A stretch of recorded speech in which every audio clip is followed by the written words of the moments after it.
Okay, so today's job on the Captiva, I'm going to change the oil filter and drain the oil and refill it with new oil. So let's get started on this job.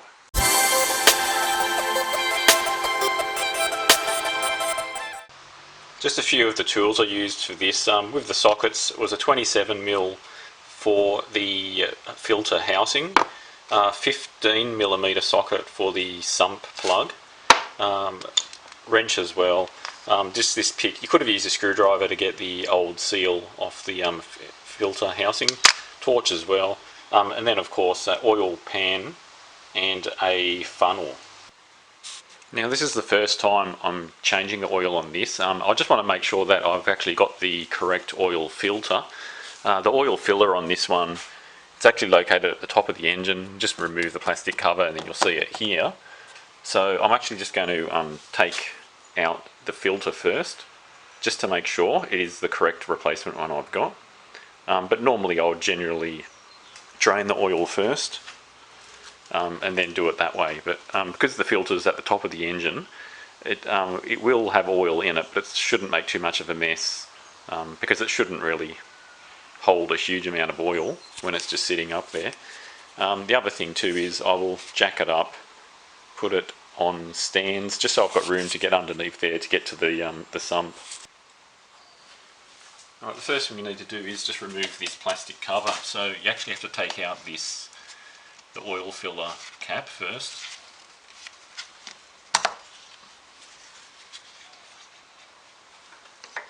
And then we can just take off the cover. There's a few tabs that sort of hold it in place.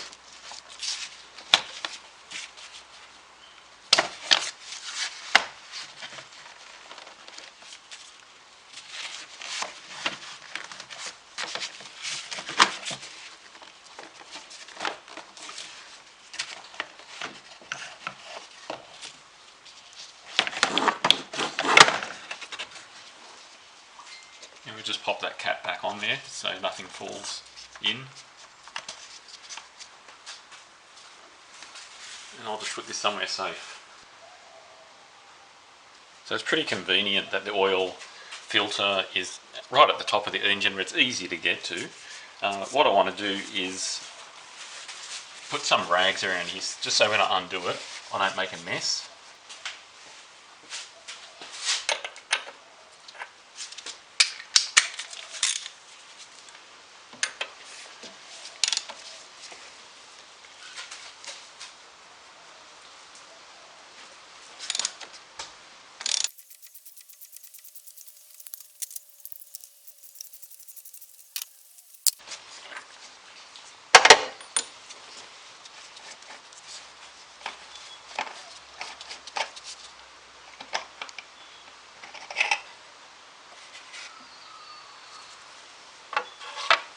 Wasn't as messy as what I thought it would be.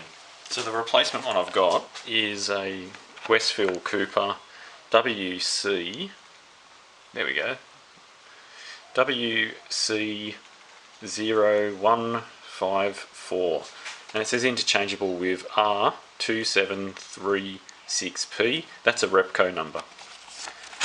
Okay, let's just compare them side by side. So in this pack you get a seal, which is the replacement for this part here, and that's the actual filter here.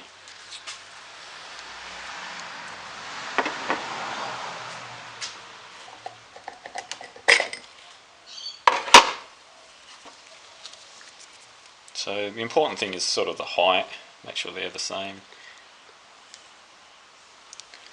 That all looks okay. I'll just see if there is a part number on that. There is something written on there, but it's very difficult to see. I might just take it out into the sun. Let's just get this back together then. So the first thing I need to do is just remove that rubber seal off here.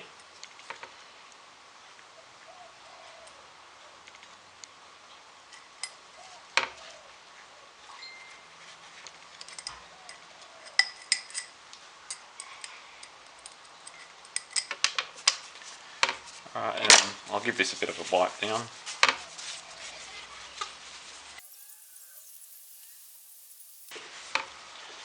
Okay, so we need to get this new seal on there. I'll get it on first and then I'll put some oil over it.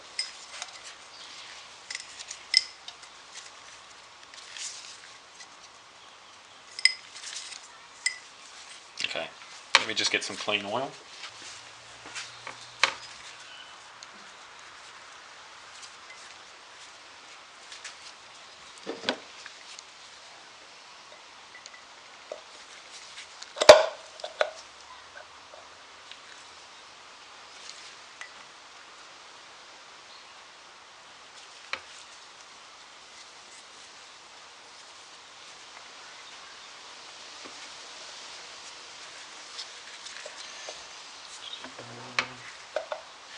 If you want to, you can actually fill this up with oil just to make the membrane a bit wet, but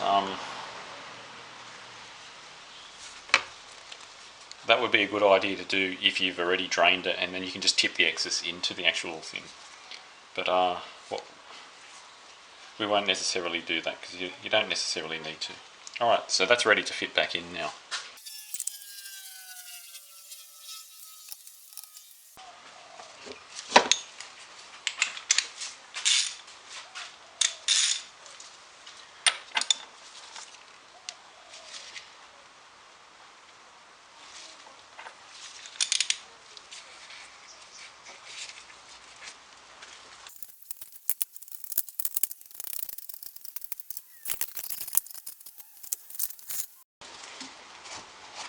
Okay, so let's just go underneath. So here's the sump here. I like how they've designed this so if you do just have the front of the car up on a tilt, the drain is at the back, so that's going to be the lowest point anyway. Okay, so here's the pan to catch the oil. That's a 15mm socket on there.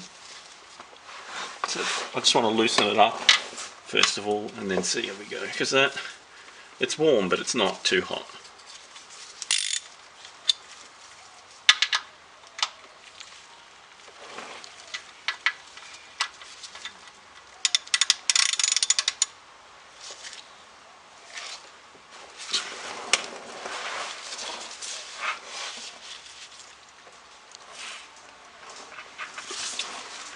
That's really done up tight.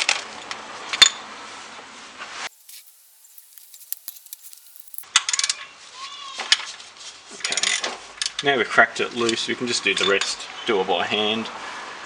Hold that up a bit higher so I don't make too much of a mess. And position this so when you undo the nut you can pop it there, because it's one of those actions where you've got to get it right.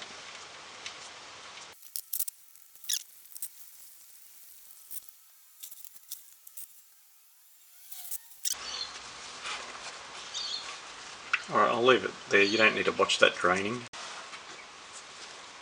Alright, let's get that sump plug back in. It's still dripping, but you'll be here all day waiting for that to drip. There is a washer in there too. That needs to be changed often, but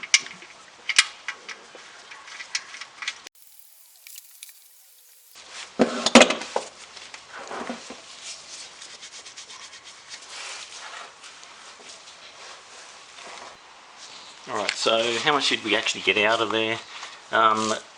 There's a 7 mark, the 6 is there, it's only just because it moved and I splashed on it, but it is about 5.5 litres. So we'll put back in about maybe 5.4 litres and then we'll just see how we go from there. Because what I normally do whenever I change oil, I'll put a bit less, but just keep checking it every few days after it's been changed. Alright, let's just tip this into bottles so I can get it recycled.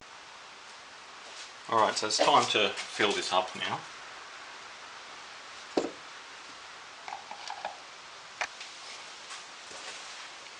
I'll just put a rag down here in case I make a mess.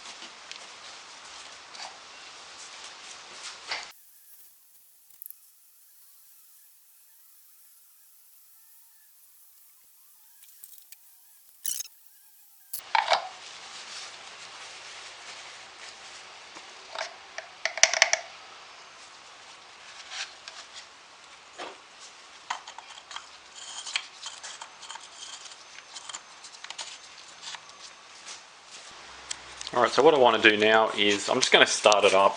I'm not going to put the cover back on just yet because I want to make sure that this isn't leaking, the cartridge isn't leaking from around the edge. Once that's okay, then I will put the cover back on the engine. I might just check over all of that and see if there's any other issues. Alright, so I need to reset the warning light. It hasn't come on yet because technically it's not due yet for the service, so I will do the procedure to reset it just in case, because it doesn't actually say the oil life percentage on there. The procedure is you turn on the ignition and then you press the accelerator pedal 3 times and then switch it back off again. Alright, let's just give it a start up and alright, that started up fine. We just want to check to make sure there's no leaks around that canister.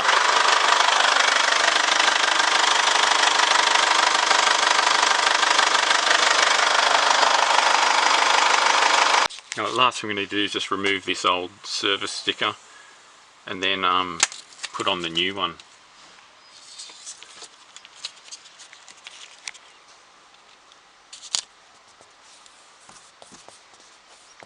Alright, all done.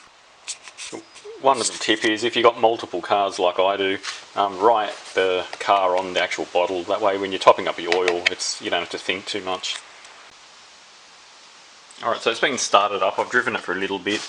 Luckily there's no oil leaking out from this housing on the oil filter, which is great.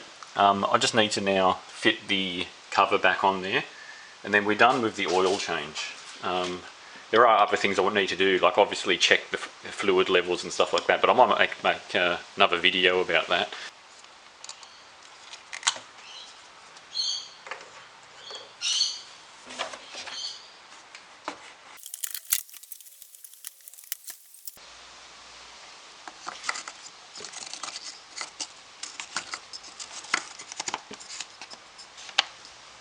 That wasn't too difficult. Job done, and thanks for watching my videos.